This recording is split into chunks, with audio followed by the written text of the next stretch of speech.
Shall we play a game?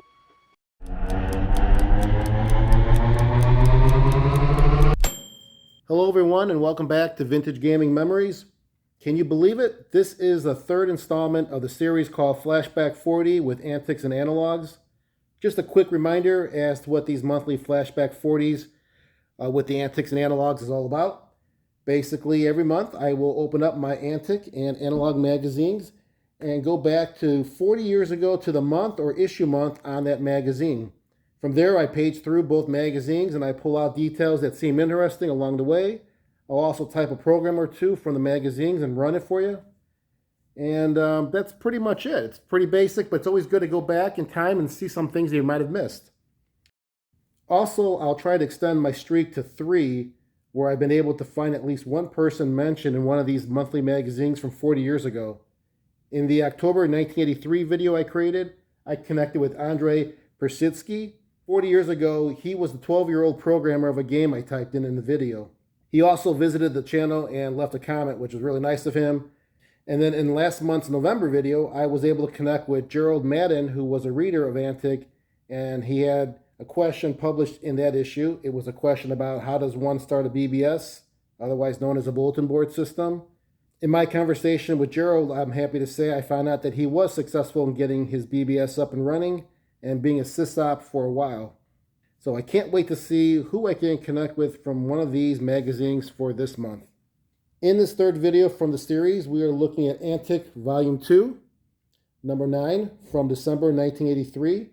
And Analog, well, here's a problem. And unfortunately, this is only a one-time problem because Analog became a monthly publication in 1984.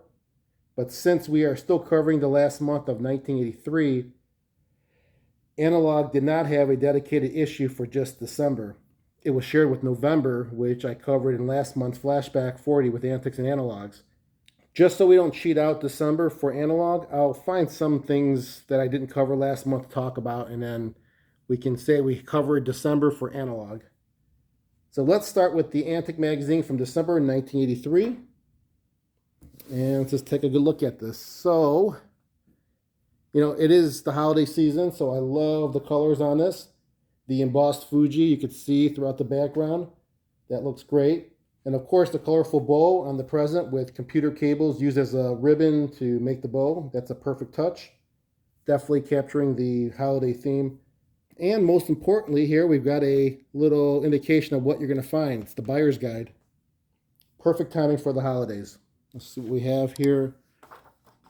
Right away, here's something that's worth talking about. How many of you know who that is? Yep, that is Captain Hawkeye Pierce from the 1970s and 80s TV series called MASH. His real name is Alan Alda, which is shown right here. I remember his commercials for the Atari. I have all the commercials for the Atari in this cool wall-mounted monitor that plays all the commercials randomly. I think I need to make a nice video on that device because it is pretty unique. I mean, it's a picture frame really, but it's the size of a monitor and it's pretty flush looking on the wall. And, you know, it's a good talking piece when people come by. So I'll have to make a note of that. Let's see. So you can see right here that we've got the XL lines, the 600 XL and the 800 XL. It's just been a few months from this issue when those were released and came out, so they're pushing those systems.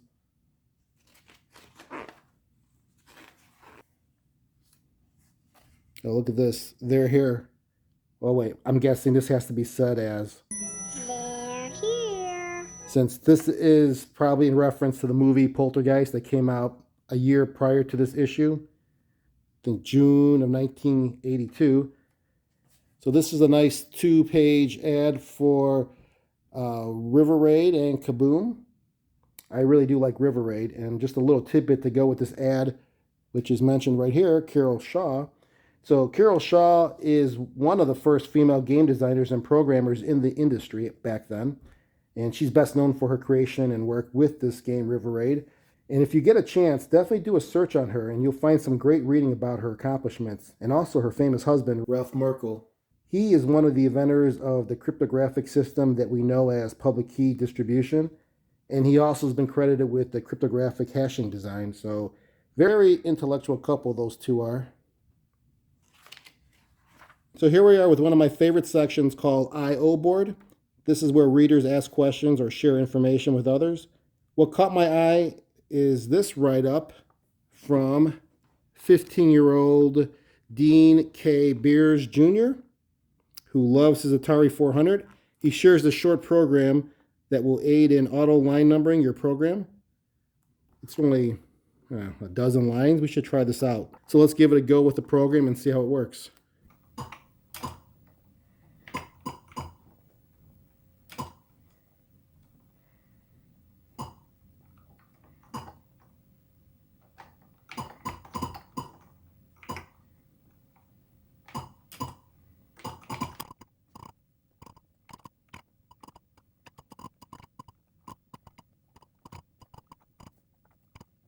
I've typed the program in. Let me just list it.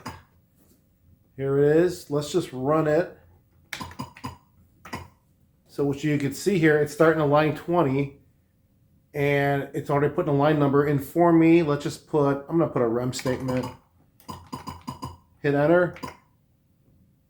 We got line 30, increments of 10. 40. Pretty nice. I mean, you get the concept here, right? It's just going to keep on making it clean for every line you enter, so it doesn't have to scroll down to the bottom. And it auto numbers it for you in increments of 10, which you can obviously change that in the code. It's just a nice way of saving you to type a couple of numbers and keeping your numbering in sync. However, if you're typing a program in from a magazine, sort of like what I'm doing, the line number is already predefined, so you really don't want this to work like that because it will screw up the code, especially if it's not in increments of 10. But if you're coding fresh, this is the way you want to go. So that's pretty cool. I'm curious. Let me break out. So check that out there. Line 3, num equals 40. So that numeric value there was initially at 20. So it automatically changed to 40 as it was incrementing each line that I put in. And then you can see line 20 and line 30 that was added. Pretty simple, but pretty cool program, especially from a 15-year-old that submitted this. Gotta love our youth back then. Let's see what else we have here.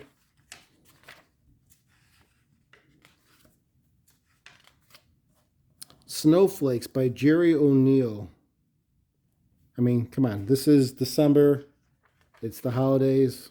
Let's type this one in. It's a fairly short program.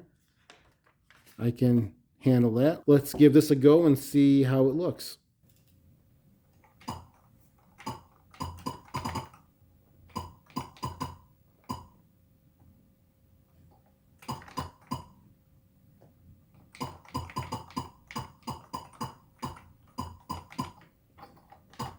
Again, these rem lines are not necessary, all informational, but I don't mind typing some of this in. I think we're going to get some credit here to the programmer. Wow, it's been a while since I've done this. The O apostrophe, the apostrophe I had to look for.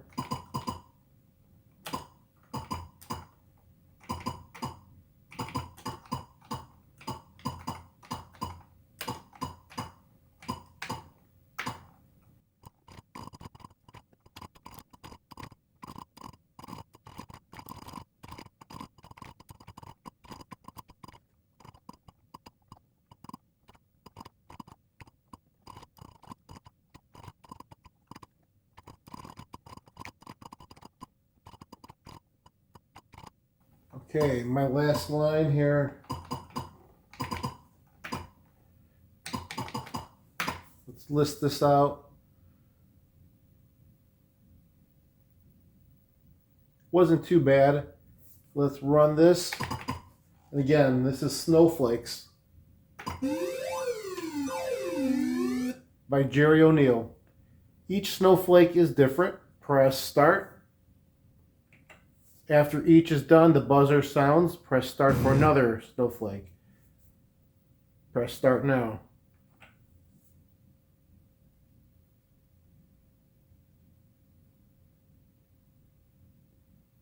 Pretty cool. Plotting this, there's the buzzer. Plotting it to make each one different, which is randomizing. Let's see the next one. Different colors. This is pretty neat. This is pretty neat.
Well, here's something that caught my eye. That's another ad, Parker Brothers. But I love these types of ads where they show the game as it would look on other gaming platforms. It's the game Popeye, but you could see it shown on the various Atari lines as they have it shown here, and also on Intellivision and also ColecoVision and TI. So this wasn't to show how good or bad it looked on others, but instead it's to show how Parker Brothers has made this game compatible on other systems, all for marketing, of course, but I also looked at it in the quality aspect when I see these ads, and Atari 800 XL or 800 came first for me, but that's because I'm biased.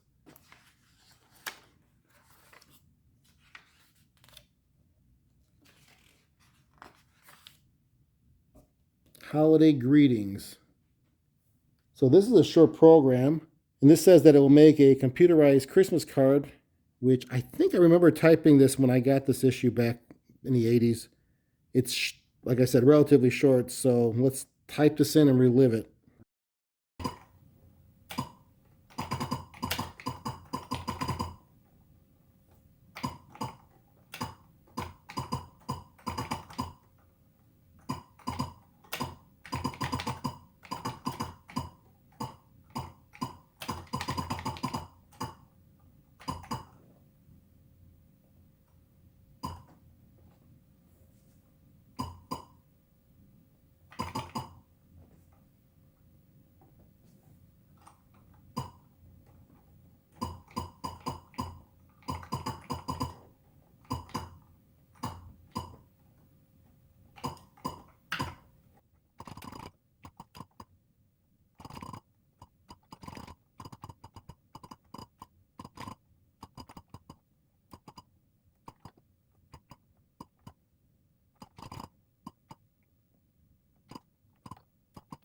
All right, my last line is done. I am not going to double check it. Let's just run it.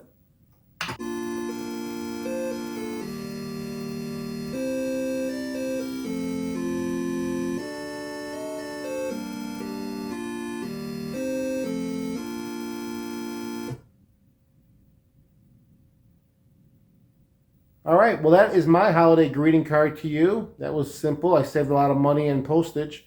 But anyways, I hope you enjoyed that program by Nina Franco.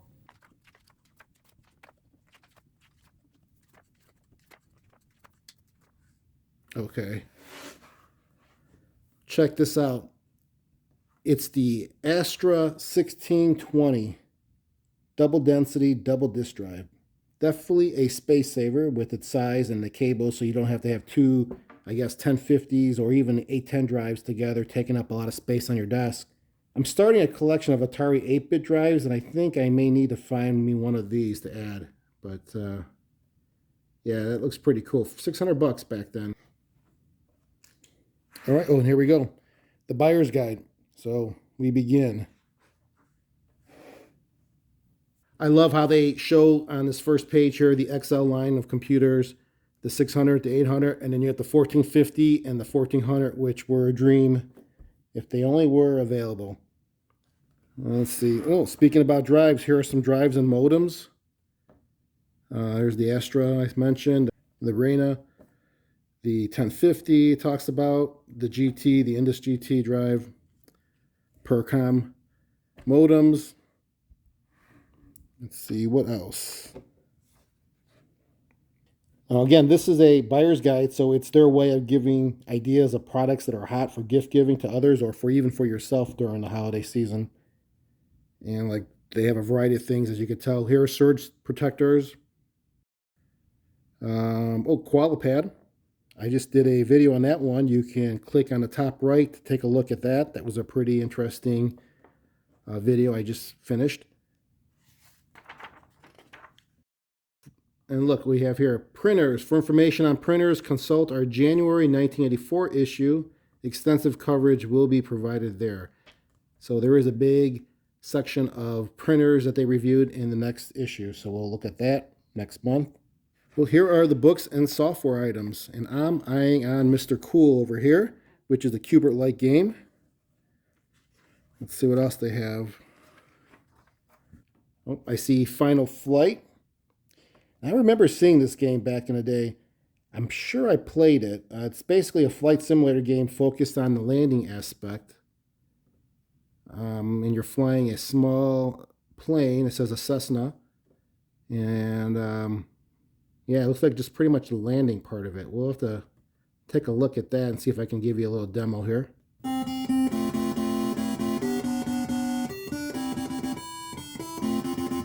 All right, let's see how this goes. All right, definitely going with the difficulty level 1. Clear and sunny for sure. Instruments and view, yes. All right, we have a lot of stuff on my instrument panel here. I believe it's keyboard also with the joystick.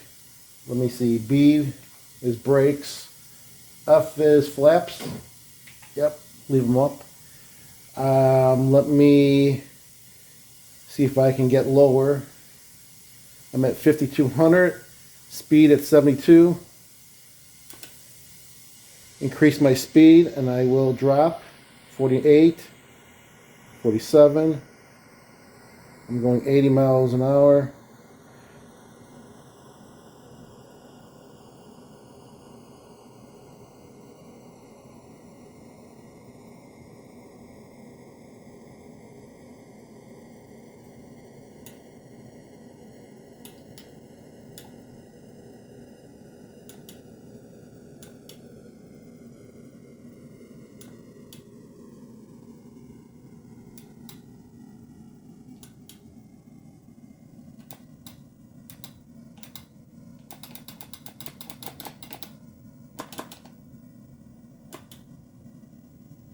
Oh, it's just there.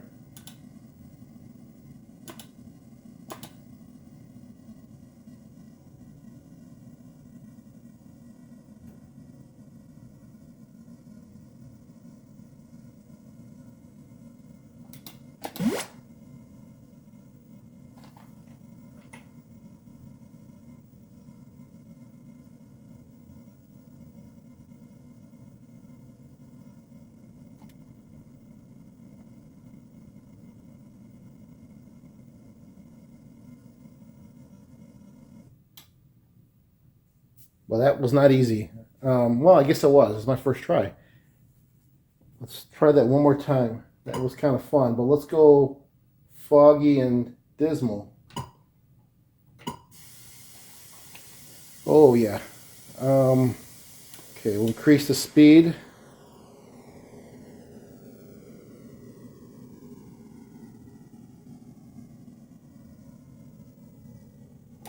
Oh, shoot. It came up quick.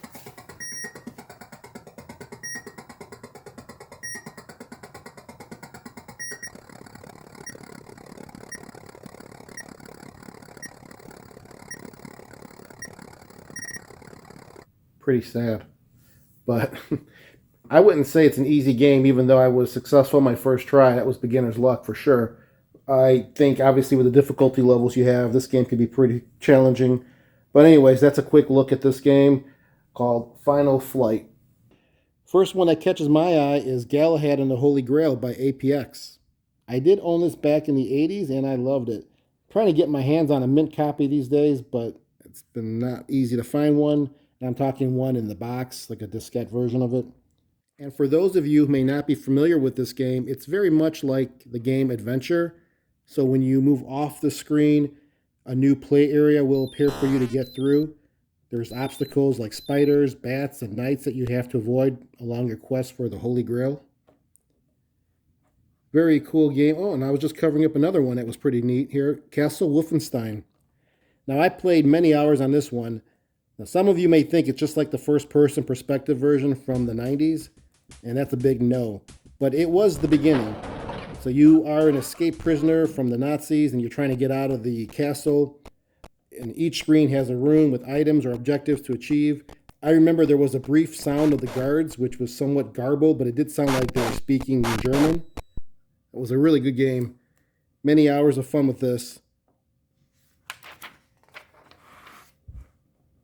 All right, so on this page, it looks like there's a lot of educational games here. Preschool stuff. Definitely needed to showcase this for the parents. A lot of them wanted to buy this for the kids so they can get ahead of other non-computer students in class. There's an advantage by having the Atari. Oh, and then here you have your adult software. The adult software in the sense of financial management and bookkeeping and word processing, that is. So you get the accountant stuff, stock utility, file fax, home filing manager, and so forth. And then some more utilities over here. The Monkey Wrench 2. I also did a video on that one. Pinball construction set. And let's see. Looks like they're going to close it off with a mixed batch of items, like the 1010 program recorder, like numeric keypad. Oh, and this wonderful item called a TOPO. This is something that we can relate today with AI being talked about daily. So this is a robot that you can control with your joystick or keyboard. It's only $795 right there. $795. So let's use my inflation calculator. That would be equivalent to $2,470 today. I looked on eBay, and what do you know? One excellent condition TOPO sold 2 months ago for $2,150. Now, it was a numbered 191 signature edition, which I wish I knew about that because I'd probably give it a good run for the bidding, but this is definitely a rare item if you can get your hands on it. Just a quick fun fact on this one, it was made by Androbot, Inc., which was started by none other than Nolan Bushnell, who co-founded Atari back in 1972. So that's pretty much it for the buyer's guide for 1983. How many of you remember any of these items, or maybe actually own some of them? Comment down below and share your memories. Well, this is a pretty cool section they did. It's called Antic Pix Controllers. There's a lot of joysticks mentioned in here. Let's see. This joy sensor controller caught my eye. It looks pretty interesting. It's unique where the control movement is on this flat, round portion that you can see right here. It almost looks like some type of electronic tool that you would use to do diagnostics on your car. Anyways, I'm working on trying to get that, so I hope to have that soon to show you all. The Joy board. That's another cool, unique one. That's from Amiga. Looks like a hoverboard. I don't think I've ever seen that before until now. I have to look into this, but I may want to get one of them. So they don't. This is a good thing here. They don't give you a price, but it does say here that the Joy board's price has recently been reduced by 20%. That's really helpful. Not knowing 20% of what. Ooh, then they have this HS Tournament Master. Check this out right here. So this has all the bells and whistles on it. You can toggle between left and right-handed mode, auto fire or manual, and it can be used for the Atari or the Coleco. Really cool looking controller. But all I know is doing these Flashback 40 videos have cost me a bundle. I keep finding things on here that I want, and then fortunately or unfortunately, they're available at times on eBay, but not really at the greatest prices. I think people realize the uniqueness of some of these items. And then we have some product reviews.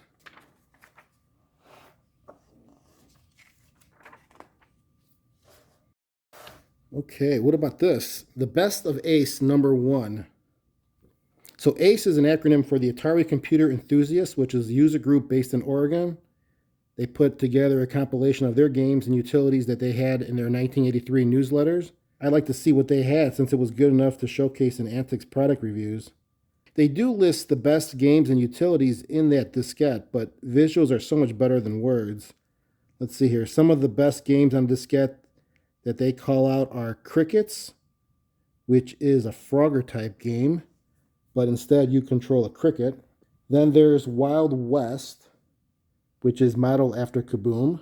So you move a sombrero with your paddle to catch bombs that Dynamite Dan is dropping on you. And then the last game they note here is Old MacDonald, which is for kids to learn to count and match groups or patterns.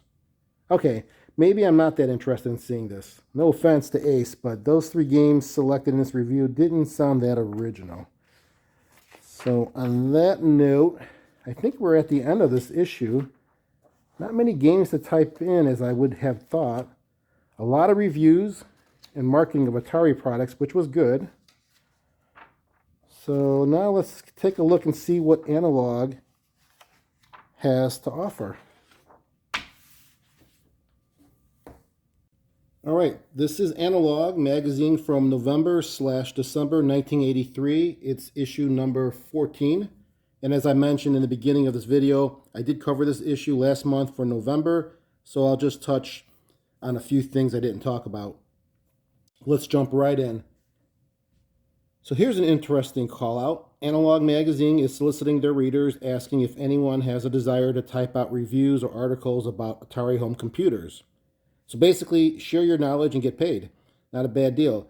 Says anywhere from $30 to $360. It's a nice way to make some change on the side, but being that this is in the 80s, probably takes months to find out whether or not your article or your review is accepted, because obviously you're not going to get internet response or email. It's snail mail. And as I go through these magazines, you come to realize rather quickly that Atari really did market a wide demographic. You know, yes, you've got the games typically for the teenagers and the young adults, but they also have a lot of educational programs and games for preteens. Then you see like the middle-aged adults with their needs for, financial and bookkeeping programs and tools. And then there's finally the techie side for programmers of all levels. So it really is apparent that when you turn the page in this magazine or the Antic magazine, you see an advertisement that fits one of those categories I just mentioned. But here's what I found pretty interesting. What wasn't marketed much back in the early 80s was furniture. Now, how many of you just had your computer or your gaming system on top of a regular desk or maybe even a foldable table? Now, I remember my desk was a so-called custom-built one that my dad made. It was a very nice one, but it was more of a super heavy 8-foot-long tabletop with some shelving on the insides. It's not really a typical desk that you would, think of as in today's type of desks that you can buy, but it worked and it served its purpose. But besides desk, think about the chairs. I remember sitting on a hard fold-up chair, maybe with a cushion or padding on it. Nothing fancy at all. Think about the money that you could have made with all the options we see today for gaming chairs and ergonomic desks if you had that idea to come up with. But you got to remember, it was probably a risky thing for companies that were in the line of business for furniture to dive into a specialty need of a furniture for computers.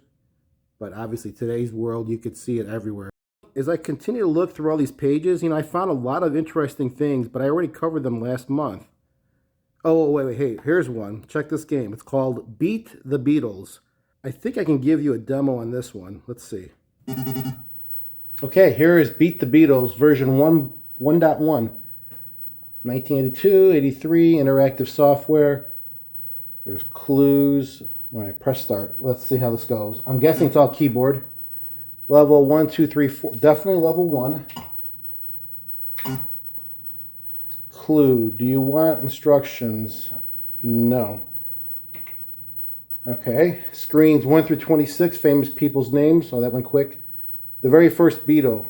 John Lennon, right? I think. Let's see. Yeah, I got it right. Truly the fifth Beatle. Okay. Pete Best? I don't know. Probably wrong. Or is it Peter? Or Pete? Well, got it wrong. Ringo Starr is really... something Starkey. Richard? Rich? Starkey. Yeah. I'm not a big Beatles trivia person, but I do know some things. Paul's complete name, I do not know that. Does it tell you if you don't know it? No, it just says you got it wrong. Okay. I had no clue. The doorman at the cavern, no clue. Too young to play in the bars. Oh, George Harrison.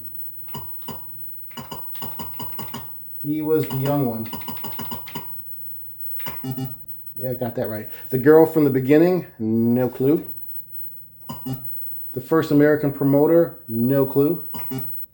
Stole the Beatles, probably one of the promoters, I don't know.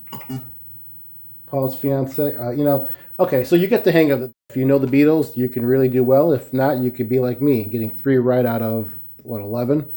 Score 300. Pretty good game if you're a big Beatles fan.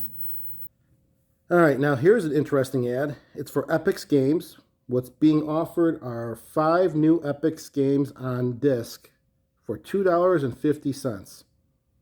It says it's yours to preview, so I'm guessing it's not the full version. Obviously not.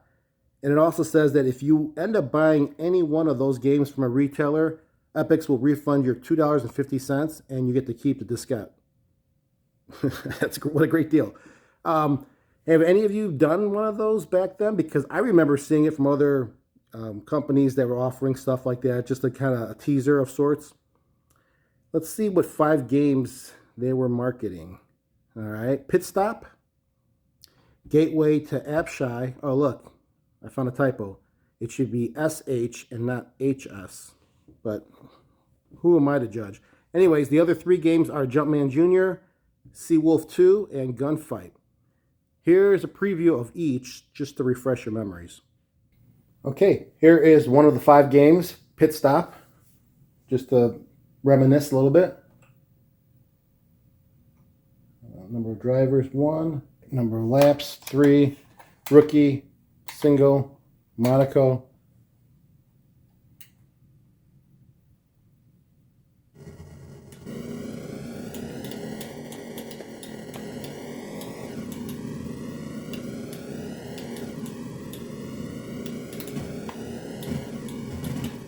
So that's Pitstop. Yeah. That brings back any memories. Let's check out the next game. Okay, and this game here is Gateway to Apshai. I remember this game a little bit. We'll see if it brings back memories. Oh, okay, so dungeon. All right, yeah, maybe I do remember this. All right, how do I think it's keyboard. Select. All right, so I use my select button and my options and start. Okay. All right, let's go. Let's start. Who starts the fight? All right, so okay. Doors closed. The keys. I saw keys. Yep. This was a pretty cool game. I don't remember it too well, but I remember enough to get by.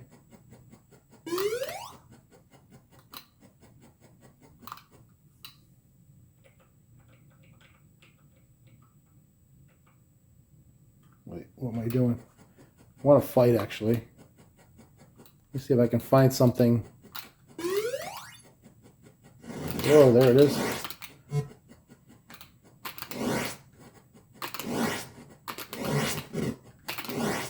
Oh, cool. So that's the game. I mean, it looks pretty cool. I could see myself playing this for a while. A lot of items. A bow.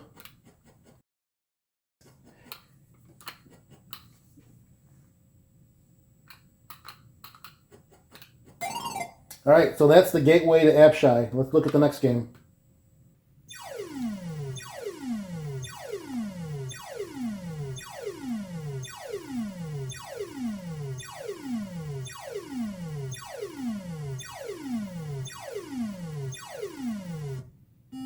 Okay, Jumpman Jr. I remember playing this game not too long ago. Maybe some of you are very familiar with it as well. But let's just get a quick run through it. And these are the different levels. Just looking through that. One player. Speed. I remember. We'll go slow. I don't know what the number range is, but let's go 5. I think the lower it's faster. Where am I? Oh yeah, okay. So this is Jumpman. I'm dead. Just want to show you me jumping down.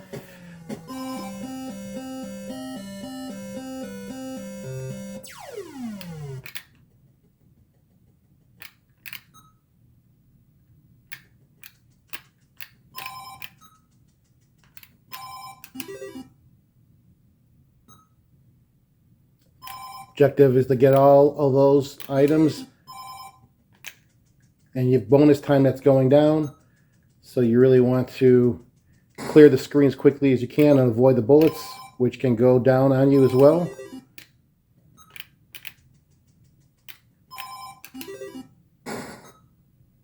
I think that's it.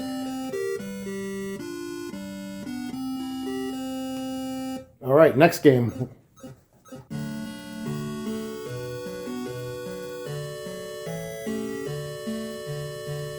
Seawolf II.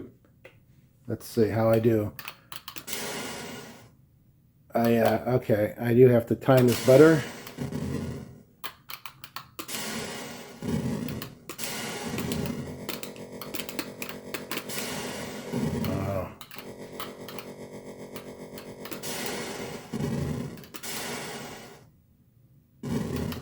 So you get the hang of it. Just want to kind of show you the game again in case you don't remember it, or if you have never seen it, maybe it's a game you want to play and get because it looks pretty cool. So that is Seawolf II, and on to the next and last game. So this is going to be tough to play, but I'll try. Let's see. I'm going to always win, but you know, this game, I know a lot of people didn't like it. It just seems kind of boring. There are other obstacles within this game, as you can see right there. There's a wagon you can hide behind. You can't go right up to the person and shoot, so you're still trying to shoot across the screen. And it can bounce back. So, anyways, I think you probably are familiar with this game. This was one I do remember, and I don't know if I would be saving the best for last, but it is. And there's a ricochet right back and killing yourself. So those are the 5 games by Epyx. If you wanted to get a preview, you could for $2.50. And if you choose to buy one, you get to keep the diskette. Well, that's pretty much it for the November/December analog issue, being that I've gone through it once already. Like I mentioned last month, it will get better with analog coming out monthly in 1984. So I hope you enjoyed this month's video of Flashback 40 with Antics and Analog from December 1983. Keep that gaming passion from the past alive by living it today. Or better yet, type in a public domain program to reminisce. Take care, everyone.